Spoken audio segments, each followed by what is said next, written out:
Upper Echelon is brought to you by Deloitte for innovative thinking and thorough strategic planning. Turn to Deloitte. Laurie Dippenaar, the chairman of FirstRand Group, is with us in the Upper Echelon studio this week. It's amazing, Laurie, going back. You started this company back in 1977. You've all had a turn at being chief executive. I say you've all, it's yourself, GT Ferreira, and the other co-founder, Paul Harris. And now, are you rotating the chairmanship as well, in the same way as you rotated chief executiveship? I don't think so. I think what has changed now is that we're no longer the biggest shareholders in the group. You've got Royal Bafokeng and Remgro. So probably when either the board wants me to step down or I'm ready to step down, whichever is earlier, it might be a chairman from one of those two groups. So Paul might not get a chance this time.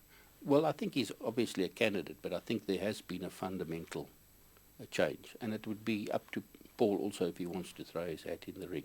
Remember, it's not something I can decide. It's a board decision. Not of course, things have changed a lot now, but it's interesting you mention that, because it is really the almost coming to the end of a cycle.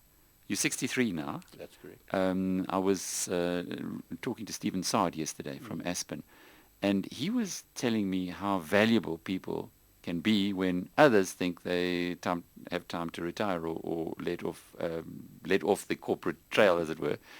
He was talking about in Australia, where they were battling to get traction, and this last set of results they've done very well. How he did it was scooping up people who had been retired, the reps who'd been retired from other companies. I guess in getting at this stage of life, you must be paying a little more attention to those kind of things. Well, I think what we have got at 63 is a lot of experience. We've seen a lot of things that maybe youngsters haven't seen, maybe slightly more fearful than they are, and correctly so. So I think we've still got a contribution, and obviously we like to think we could bring out the best in the Michael Jordans and Willem Roos's, etc. He's been incredible. How do you keep a guy like Michael Jordan, appointed managing director at, how old was he, 36? Something like that. A few years on now. How do you keep him interested? How do you keep him in the group? I think the best answer I can give is Rowan Hutchinson, who worked for us. He was in asset management. He said, the difference is this place is my spiritual home. It's not just somebody that pays me. And I think if we can achieve that people feel it's their spiritual home, that's when they stay. And obviously you have to reward them adequately. But how do you do that? A lot of it has to do with you don't peer over their shoulders all the time. You allow them to make big decisions themselves. You're always there as a sounding board for them. And give them wings. But like what Warren Buffett does with his 75 subsidiaries, I think he has now. You know what, you talk about Buffett, I said earlier, I read something recently, he said America doesn't have cleverer people or more hardworking people than China, Brazil or Russia, but its system allows people to develop their full potential. Now, that's the American dream.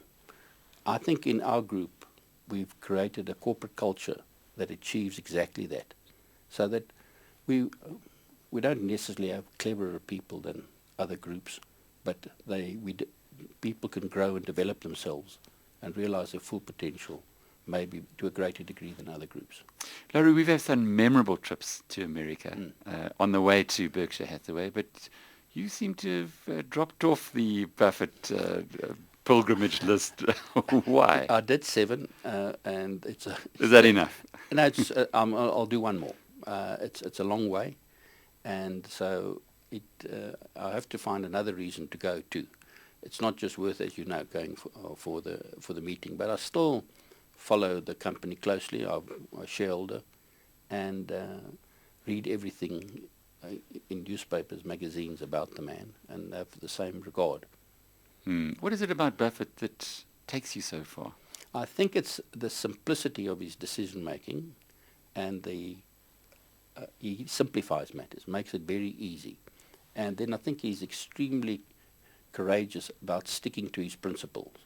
I mean, he didn't buy Google because he didn't understand the business. He says, I can't pick a winner in that industry for 20 years. So great admirer of them, but never bought the share. And the rest of us would be tempted to dabble. It's that type of insight that I really appreciate. Do you do the same? Well, I like simplifying things so that I can understand them and most people can understand it. But in my investment strategy, I sort of drift a bit. I see Paul Harris, your long-time partner, is drifting a long way, certainly far away from Warren Buffett and going into IT and getting involved in that area. Is that an area of interest for you? Paul is very knowledgeable about it and enjoys the new technologies immensely, and his son the same. So I think it's a good combination. But you too, you're also a gadget man. I'm a gadget man, but I'm not necessarily going to think I can pick the next winning technology, because it does change rapidly. Well, when did you get your iPad? How long after Paul? Weeks. So it is, you're still very much up there. Laurie, the other international event that you also go to quite often and love a lot is Davos, the World Economic Forum. Now, many people, the critics, maybe those people who just don't get cracking invites, say it's a talk shop, lots of hot air. What's your view? No, I think you get a feeling or a sense of where the world is going. And there is not just one view. And yes, it is a talk shop, but it's a very, very educated and well-informed talk shop. And I come away from that getting a sense of these are the big issues facing the world. Not necessarily, the answers don't necessarily emerge there, but you really know what are the big issues. And I think it's an incredible privilege to be able to attend that. I don't think it pretends to be a decision-making forum. It is a exchange of idea forum. Bit of a mind stretcher, I guess. Absolutely. In that context, it's been very interesting being able to observe someone like David Cameron. When I first saw him, the UK Prime Minister, in Davos, he was very underwhelming. This year he was spectacular. In a local context, you've got to think the same way, although he's never been underwhelming, but he is making spectacular progress, of your chief executive, Sizwe Nxana. He's really grown unbelievably in his role over the last few years or so, it seems. Would you, A, share that view, and B, tell us how you managed to bring him into FirstRand? Look, I think he's one of the finest business leaders South Africa has. I agree with you, he's grown tremendously. Again, I like to think that we gave him the environment also to do that. And I think we had a bit of luck. It was, as you know, he was running Telkom. We knew him from the days we was on the board with GT and Paul of NBS.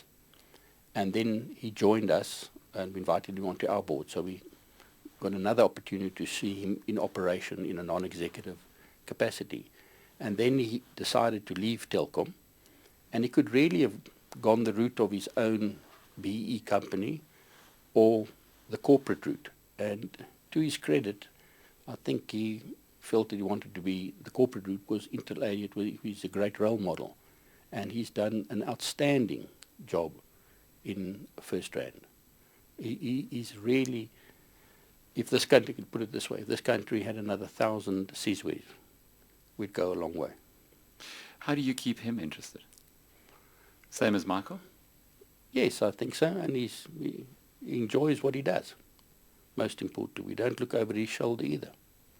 Yeah, and you really are building an incredible base there as well. Even the perception now is Standard Bank was top of the pile, but FirstRand have overtaken them and are just getting stronger and stronger. Is this a result of the three of you, or maybe an extended group of you sitting around years ago plotting out a strategy, or how does it work? No, I think what's propelling FNB is its innovation, and as you know, that's been part of the fabric of our group when we started in 1977.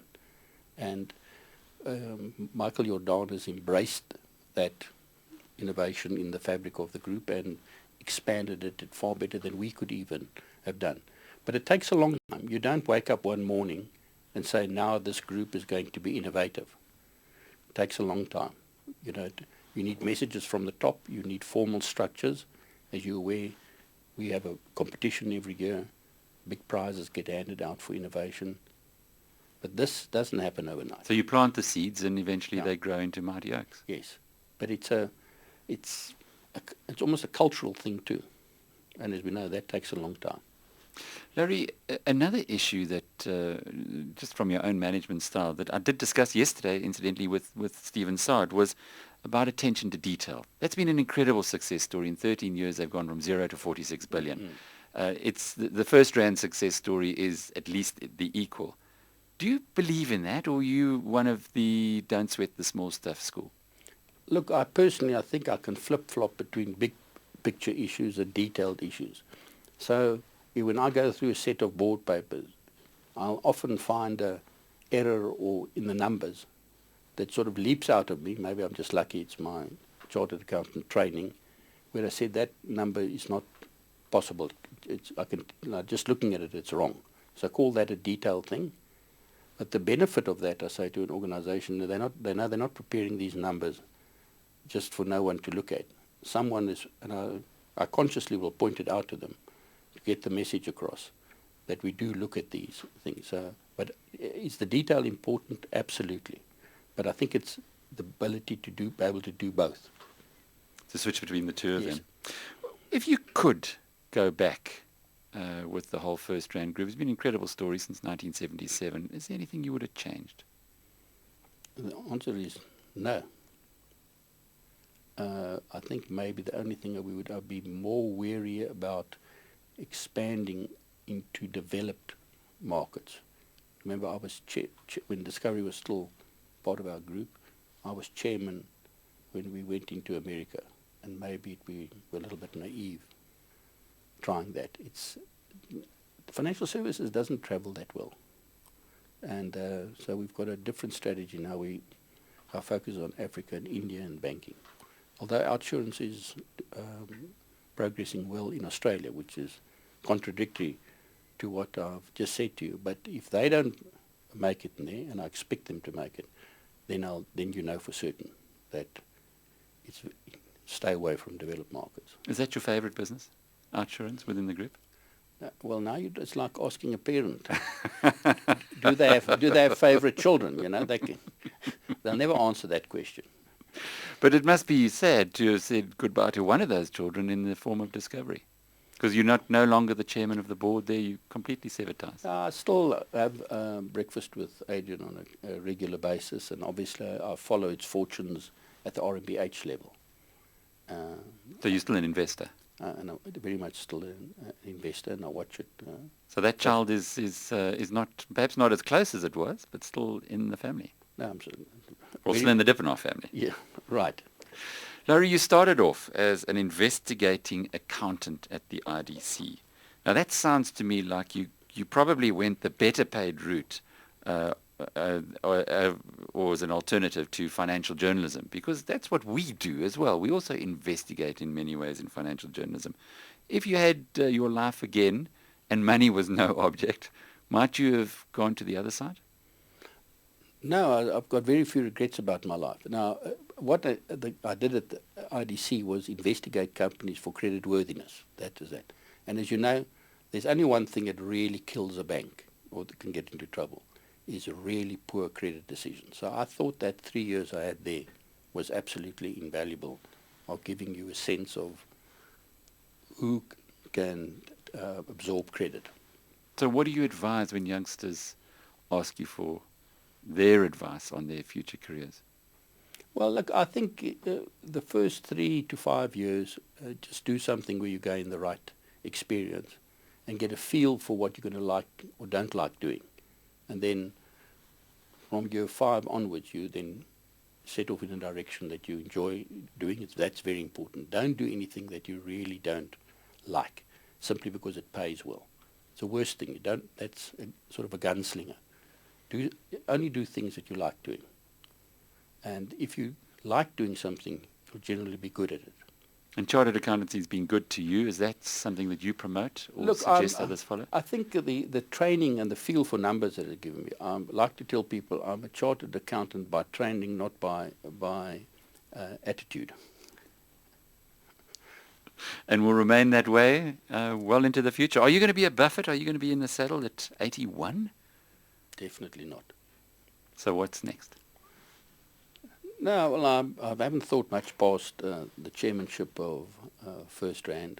I'm spending more time, that I must say, on my own investments now, which are, when you're running a big group like FirstRand, you're inclined to neglect your personal finances, and which I quite enjoy.